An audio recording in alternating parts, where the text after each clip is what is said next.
शरद पवार आणि उद्धव ठाकरे यांच्या पक्षाने आत्मसन्मान गमावून काँग्रेसमध्ये विलीन होण्यापेक्षा त्यांनी सन्मानाने अजित पवार व एकनाथ शिंदे यांच्या पक्षात विलीन व्हावे असा सल्ला पंतप्रधान नरेंद्र मोदी यांनी शुक्रवारी नंदुरबार येथील सभेत दिला. बाळासाहेब ठाकरे यांच्याशी आपले मनाने आणि हृदयाचे नाते होते, मात्र त्यांच्याच सुपुत्र जेव्हा चारा घोटाळा करणारे आणि बॉम्बस्फोट घडविणाऱ्यांसोबत जाऊन मोदींना जिवंत गाडण्याची भाषा करतो तेव्हा दुःख होते. बारामती निवडणुकीनंतर पवार यांनी निराश होऊन सार्वजनिक व राजकीय जीवनात राहायचे असेल तर छोट्या पक्षांनी काँग्रेसमध्ये विलीन होण्याची भाषा केली आहे, असेही त्यांनी सांगितले. या संदर्भात बोलताना शरद पवार म्हणाले, देश एक ठेवायचा असेल तर सर्वांना सोबत घेऊन जावे लागणार आहे. पंतप्रधान केवळ एका धर्माबाबत वेगळी भूमिका मांडत आहेत. ते अस्वस्थ झाले आहेत. त्यातूनच ते अशी विधाने करत आहेत. मोदींना जरी आमची गरज वाटत असली तरी आम्ही बुद्धीला पटते त्या विचारांना सोडून कुठेही जाणार नाही. बारामती के चुनाव के बाद वो इतने चिंतित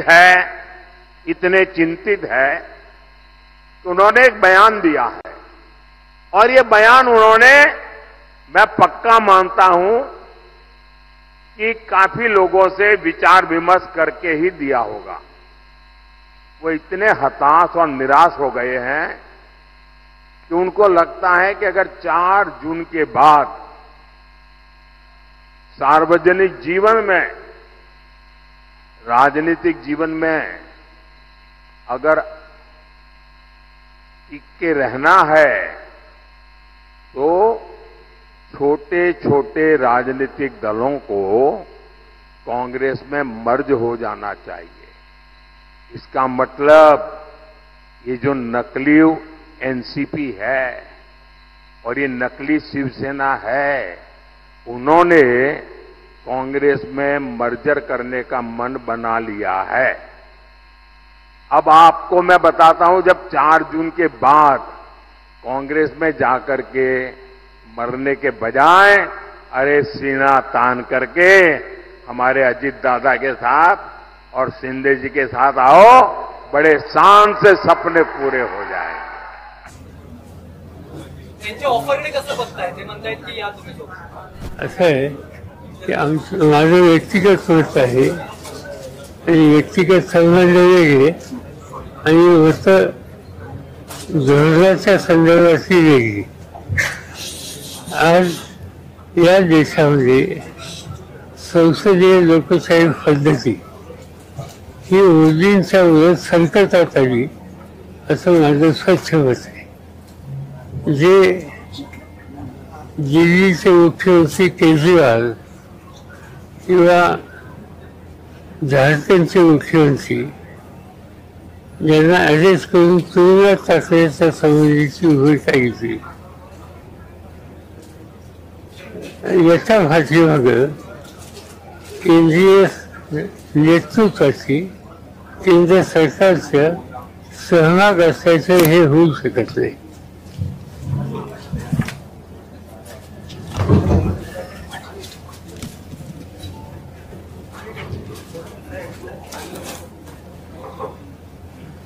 याच्यातून एक गोष्ट ठेवते की लोकशाही पद्धतीवर कोणाचा कितपत विश्वास, ज्या व्यक्तीचा, ज्या धोरणाचा, ज्या पक्षाचा, ज्या विचारधारेचा संसदीय लोकशाही पद्धतीवर विश्वासच नाही असा सर्वच लोकांच्यामध्ये पक्का झालेला असेल, त्यांच्यावर असोसिएशन व्यक्तिगत होणार, राजकीय, हे माझ्याकडनं कधी होणार नाही. त्यांनी तुमच्याच मुलाखतीचा रेफरन्स दिला की तुम्ही प्रादेशिक पक्ष काँग्रेसमध्ये विलीन होणार असं म्हटले. ते म्हटले की काँग्रेसमध्ये जाण्यापेक्षा तुम्ही आमच्याकडे या. हे म्हणलं की गांधी नेहरूंची विचारधारा आम्हाला आहे आणि गांधी नेहरूंची विचारधारा ही एखाद्या समाजाच्या विद्यार्थ्या त्यांचंच एक स्टेटमेंट बी असलं की त्या स्टेटमेंटमध्ये त्यांनी मुस्लिम समाजाचा एक वेगळा उल्लेख केला हा देश एकसंध ठेवायचा असेल, तिथे हिंदू, मुस्लिम, शीख, इसाई, जैन या सगळ्या घटकांना एकत्र ठेवून आपल्याला हा देश पुढे न्यावा लागेल. त्याच्या एका ते दोन धर्मीय समाजाच्या संबंधी काही वेगळी भूमिका आपण मांडायला लागलो तर समाजामध्ये ऐक्य राहणार नाही, गैरविश्वास राहील. आणि मोदींची अलीकडची सगळी भाषणं ही असा समाजामध्ये गैरविश्वास निर्माण व्हायला पोषक आहेत आणि देशाच्या दृष्टीने घातक आहे. जे देशाच्या हिताचं नाही तिथं मी ते आमचे सहकारी असणार आहे. लोकसभा निवडणुकीचे 3 टप्पे झाले आणि 4थ्या टप्प्याच्या 2 दिवस आधी पंतप्रधानांचं हे वक्तव्य कसा अर्थ काढता तुम्ही याचा? असं आहे की जे काही निवडणुकीचे 1, 2, 3, 4 टप्पे झाले त्याच्यामध्ये एकंदर चित्र दिसते मतदारांचं, त्यांची एकंदर स्थिती दिसते, निर्णय घेतलेले दिसतात. त्याच्यावर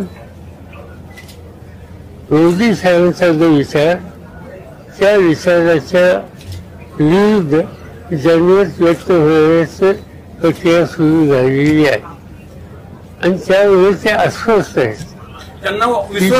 ही त्यांची अस्वस्थता हे अशी विधानं हे सांगतात किंवा कन्फ्युजन तयार करण्याची भूमिका सांगतात.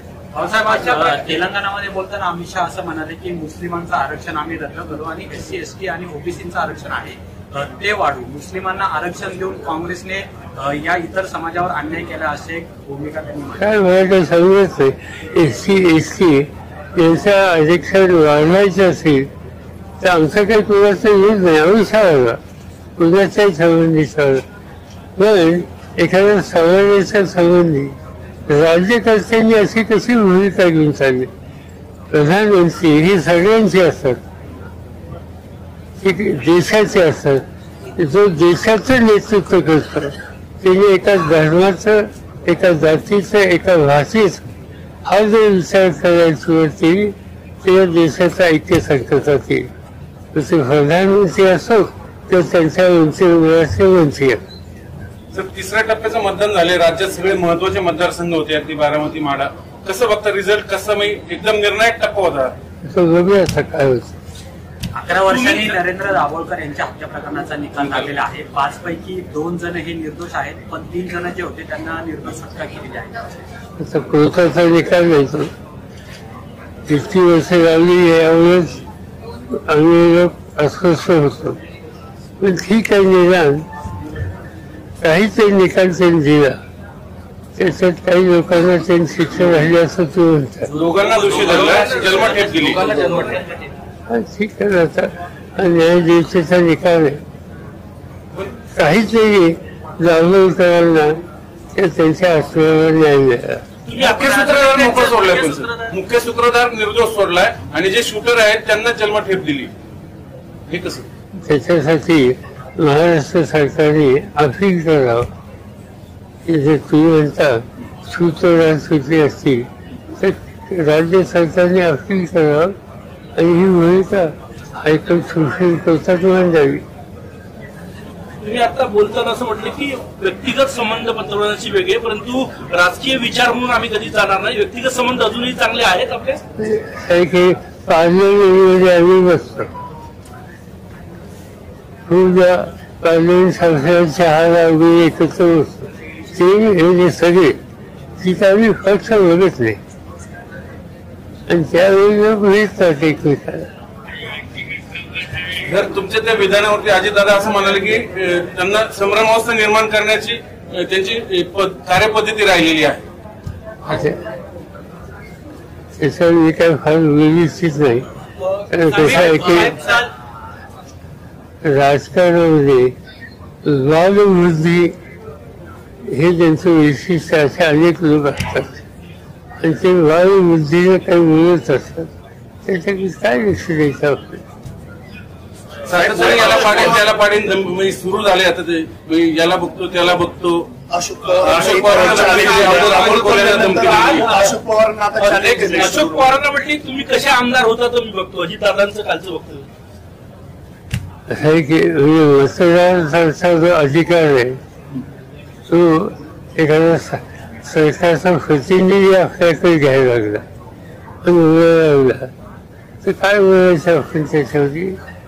कारण तुम्ही म्हणतात तसं मी काय ऐकलं नाही कारण मी ह्याच्यात होतो महाराष्ट्रामध्ये मी आत्ताच आलो या कार्यक्रमाच्या आधी. पण वंशी म्हणून काम करणारी जी व्यक्ती असते मुख्यमंत्री वंशी या सगळ्यांच्या काही पक्ष फाळण्याच्या संबंधीची अपेक्षा असते. आता त्याच्यात तुम्ही म्हणता तशी जर भाषा असेल तर त्या चौकटीत बसणारी असं मला वाटत. पण त्यापेक्षा आपण काय करायचं उद्या लोकांनीच करावं त्यांना संधी द्यायचं. साहेब मोदी असं म्हणतायत की तुम्ही जो निर्णय घेतलेला आहे ती नकली सेना आणि नकली काँग्रेस बरोबर जाण्याचा आहे. तर नकली सेना आणि नकली काँग्रेस हे विचारधारा इतरांना पटत नाही असं. असं एक एखादा पक्ष असेल काँग्रेस असेल की आणखी काही विचारानं आपल्या कार्यक्रमानं ते लोकांच्या जात असतील लोकांच्या स्पष्ट मांडत असतील लोकांच्या सुखदुःखाची लक्ष केंद्रित करत असतील त्याला हे नक्की किंवा आणखी म्हणण्याचा अधिकार कुणी यांना देईल. हे प्रधानमंत्री आहे त्यांनी तारतम्य काही गोष्टीच्या बाबतीत पाळलं पाहिजे आणि या नकली वगैरे म्हणणं हे अयोग्य आहे अशोभनीय आहे. सर एकीकडे अमित शहा नकली शिवसेना नकली राष्ट्रवादी म्हणून हिणवतात आपल्याला आणि दुसरीकडे मोदी साहेब आपल्याला ऑफर देतात नेमकं काय त्याचं काय उत्तर देत असं झालं खूप झालं. नाही पण मग असा पण विचार केला जातो की मोदी साहेबांना तुमची गरज पडायला लागली आता. असं कोणाचं आम्हाला कोणाला गरज पडत आमच्या बुद्धीला जी कळते ज्या विचारधारेत आम्ही वाचलो जी विचारधारा घेऊन आम्ही जातो त्याच्या बाहेर आम्ही राहणार. साहेब महायुतीमध्ये छगन भुजबळ हे कुठेही प्रचारामध्ये सक्रिय दिसत नाहीये. मराठा विरुद्ध ओबीसी असा वाद भीती वाटते असं हे मला माहिती आहे कोण प्रचारावर जातो इतर पक्षाचा त्याचं काही तिफान मिळते. एक मुख्यमंत्री म्हणतायत की पंतप्रधान यांच्यावर कुठलाही डाग नाहीये ते अतिशय स्वच्छ आहेत असं त्यांचं कौतुक करताना ते असं म्हणतात की त्यांच्यावर कुठलाही डाग नाही. असं ते त्यांचं मत आहे माझ्याकडे काही दुसरी माहिती नाही. पण मी प्रधानमंत्री त्यांची या सगळ्या निवडणुकीची अलीकडची भाषणं ही सगळी बघितल्याच्या नंतर प्रधानमंत्री पद इथे इन्स्टिट्यूशन त्या इन्स्टिट्यूशनची प्रतिष्ठा नरेंद्र मोदींनी राखली असं आम्हाला मुळीच वाटत नाही.